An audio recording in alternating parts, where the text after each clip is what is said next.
Alright, so let's just jump right into it. When you initiate the crossing of the abyss, you are going to have to confront the beast of 666.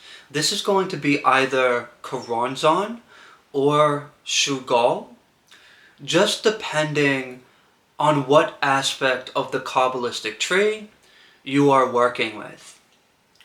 This energy is going to show up in your life in a very real and very tangible way that I would think that most of you, if you've made it to the point of initiating the crossing, most of you are going to be somewhat receptive of. You're going to see signs. You're going to see synchronicities.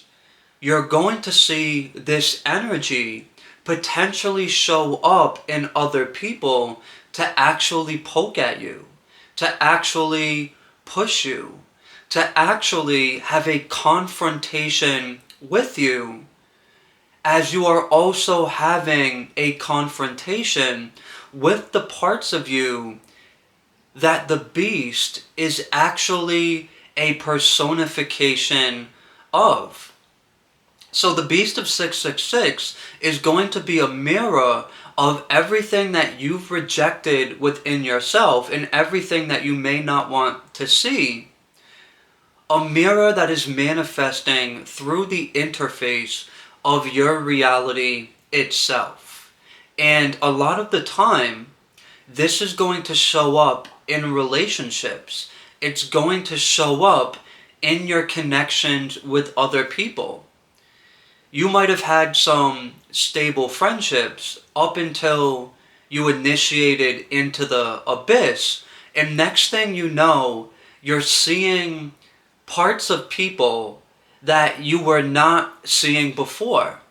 And the reason why this is happening is because as the veil separating your conscious self from your unconscious is being dissolved through the principle of as within, so without, that abyssal energy that is now flooding through your being is also dissolving the veil that is existing in other people. And what this can actually do is it can amplify negative personality traits and shadow aspects of the person that they were actually able to hide away from you before you initiated the crossing of the abyss. So this energy will show up in people, and it's always going to be a mirror of what you are rejecting within yourself, because the beast of 666 actually serves the purpose of showing you the parts of yourself that you actually need to start building a relationship with, and then eventually going through the process of integrating those parts in order to cross the abyss. This will be certain identities that you're over attached to, certain negative personality traits, maybe traits of narcissism that you don't even want to see in yourself because you were taught they are bad. And then underneath the surface of all of that is going to be wounded inner child parts that you have likely neglected. So the beast of 666 is going to take on the form of these different parts of you as it's manifesting through the subconscious of other people, which can cause arguments, which can cause tension, which can cause uncomfortable experiences to manifest between you and the person, or the people that you are connected with. And these experiences at times can be so heavy that these relationships can actually come to an end. They can come to a close. And that's not always the case, but sometimes it is, because as human beings, we create relationships from a space of emotional avoidance, meaning the relationship is the extension of a protector part of us that wants to keep us away from our wounded inner child. And we might not know this while we are in the relationship, but what we are subtly telling the other person is, if you uphold my mask and my falsehood, I will uphold yours. And that is the unspoken, unwritten contract that a lot of people are actually signing up for when they create relationships. It's like, I'm only going to see these parts of you. You're only going to see these parts of me. You're going to feed my negative personality traits. I'm going to feed yours. We're going to call it real. We're going to call it authentic. We're going to kind of have this, energetic exchange with each other that's just meant to prop up certain identities. But we are not going to take a look at what's uncomfortable. We are not going to take a look into the shadows. We don't want to deal with that over there. This is the unspoken agreement that actually defines most relationships that the human species has, unless they're on a path of genuine shadow integration, healing, and reintegration. But most people are not walking that path, so there's a lot of falsehood and a lot of deception that makes up the foundation of their relationships. This is very normal for us as humans. So when we initiate that crossing of the abyss, there's a death energy that comes into our body, and there's a death energy that starts to reorganize our life, and it starts to dissolve old constructs and aspects of the life experience that are not necessarily in alignment with where we are going, the evolutionary momentum that we are creating by initiating the crossing of the abyss, and how our soul truly wants to experience itself. So the beast of 666, either choronzon or shugal, will actually start influencing the subconscious of and manifesting through the subconscious of people in your life experience, to where once again you will start seeing these sides to people that you were not seeing before. It could be a fight, it could be a conflict, it could be one of your friends out of nowhere just starts shaming you and judging you, and you're like, what is going on? I've never seen this side to that person. This is the moment where you want to self-reflect. You want to start thinking to yourself, what within me is in resonance with what is being projected onto me? No one's ever just projecting onto you and it's all them and not you at all. There's going to be something that's inside of you that is creating or carrying the energetic resonance that even makes it possible for that person to exist in your life. And whatever that is in you is going to be projected in the form of the same quality of energy that's being sent your way towards the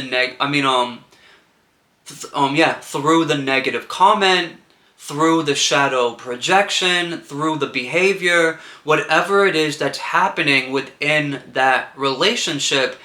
This is where the clues are existing to show you how you're actually operating and the roles that different parts of you are playing in your system in a way you might not actually be aware of. Remember, the beast of 666 shows up to make you aware of how you're actually operating, so you can have more of an awareness of what you need to process moving forward as you go deeper and deeper into the abyssal plane, and then hopefully you start transitioning into the rebirth cycle.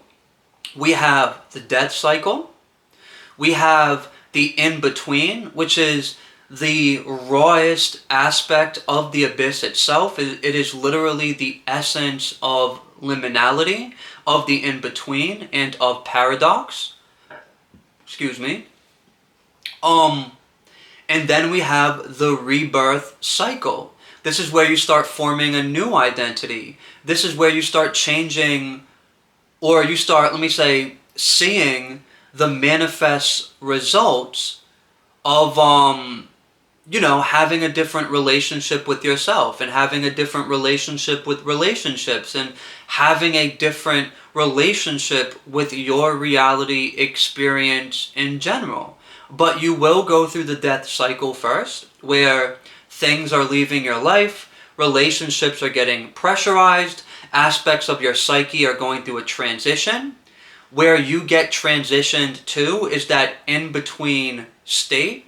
It is stillness. It is neutrality. It's actually a very difficult state to process, because at least, if it's the rebirth energy or the death energy, or positive or negative, or right or wrong, or harmony or catalyst, at least that's more of a polarizing kind of energy. And our nervous system is wired in a way to where it supports parts of us and identities and belief systems that are very polarizing. Even if it's very negative, it's better and more comfortable than the in-between, says certain parts of us that are just used to existing in that very polarizing energy. So that in-between is that neutral, paradoxical, liminal, raw essence of what the abyss is at its foundational core. And this is where things can get very complicated, because it's like we are in between the old self and the new self that is wanting to form, but we're not necessarily there yet. We are in between the old reality and the new reality. And we're just in this very liminal state that can feel very pressurizing, because we have the new reality and the old reality, the old self and the new self, kind of pulling at us as we're like in this in between. So we have, what's on the other side, that future reality that's trying to move us towards it. But then we have the old reality that we're still kind of wanting to attach to, because we've been used to experiencing those relationships. We've been used to upholding certain identities. So even though that death cycle might have, in a major way, dissolved away certain aspects of the life experience, certain relationships, certain realities, in the in-between, our ego, because it does not like that neutral kind of state, it does not like the in-between, it's going to try to take the pieces of the old self and rebuild it into something, because it's just so uncomfortable for the ego to exist within that liminal state. But eventually we move into the rebirth stage, where we actually really see the fruits that are the manifest result of the roots that we just went into. The roots that the beast of 666 was actually showing us.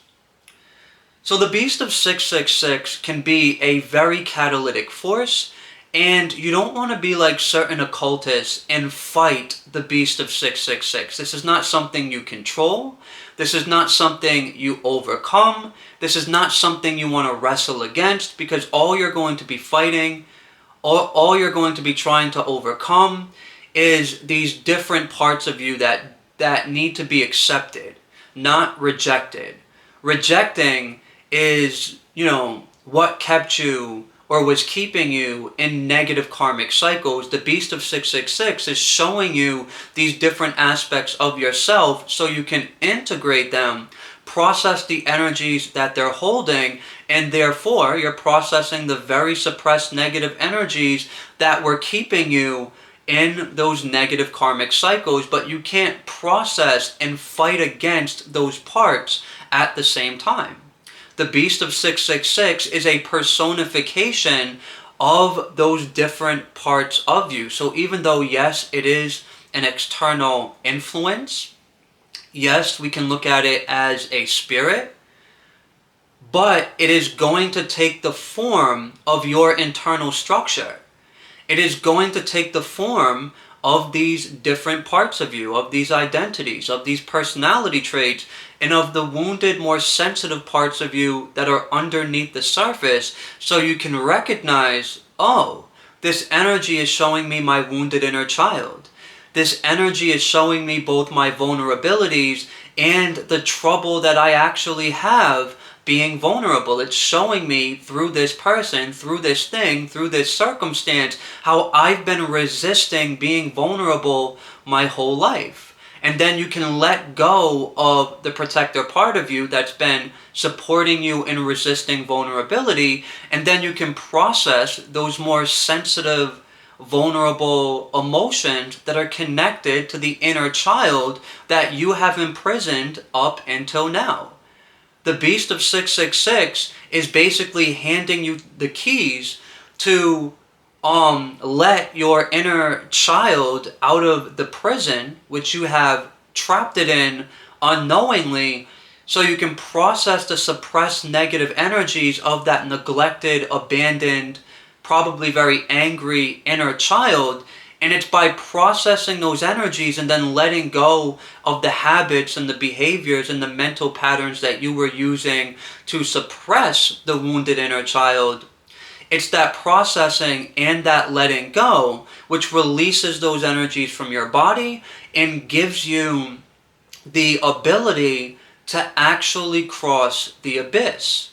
But this can come through a lot of catalyst, and if you're in resistance to the Beast of 666, it can amplify the pressure. It can amplify certain emotional states. It can hold you in the abyss, or even prevent you from crossing. And it can just amplify the amount of death energy that you're experiencing. So this can mean more conflict, kind of feeling like you're stuck, feeling like you're in a very dysregulated kind of state, and it's because you're likely fighting against yourself. So when you're fighting against the Beast of 666, you are only fighting yourself. This is not a force to overcome.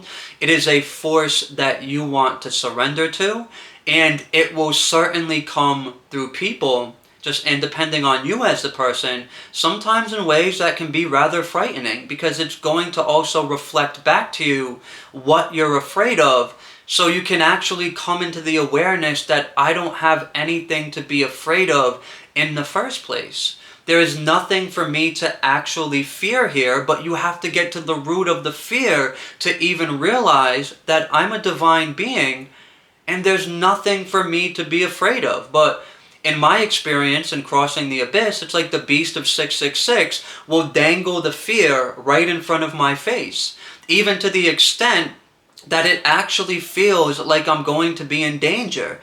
And I've felt these very paralyzing, fear-based emotions actually come through my body that were, just very scary and very difficult to actually process at the time. But nothing really that bad ever happened. It's like, yes, there was physical catalyst and stuff like that, and a lot of change, and this energy of the Beast of 666 coming through people in sometimes a very confrontational way. I have so many stories about that. But it's like the fear was being dangled in front of me, but the thing I was afraid of the most wasn't actually going to happen. It wasn't actually allowed to happen. I just needed to see the fear, and I needed to actually merge with that fear, and therefore the wounded inner child part of myself that I was now getting the chance to actually set free by merging, with the wounded inner child, and by merging with that fear. This is the process that is going to unfold when you are being guided by the Beast of 666 in whatever form it takes. The Beast of 666 can be a very challenging force to work with. Once again, there's a lot of death, there's a lot of letting go, there's a lot of catalyst, there can be both physical and emotional upheaval. depending on how attached you are to your old self and how much you are in resistance to actually moving in the direction that the beast is trying to guide you into. But this is a very beautiful force to work with because it shows us everything that we need to see in order to move into a version of ourselves that is much more fulfilling to experience and is more authentic to who we truly are. So if you're initiating the crossing of the abyss, know that this force will come through people. Know that this force is going to shake things up a little bit. Know that this force is going to bring you through a pressurizing, dissolving process, but there is a light at the end of the tunnel, and this force is not here to hurt you. The spirit is not wanting to harm you. Its role is to actually guide you from death to rebirth. This is what I wanted to say. I think I covered everything that I wanted to cover in this video. If you watched all the way to the end, thank you so much for being here, and I will catch you in the next video. Yeah, peace.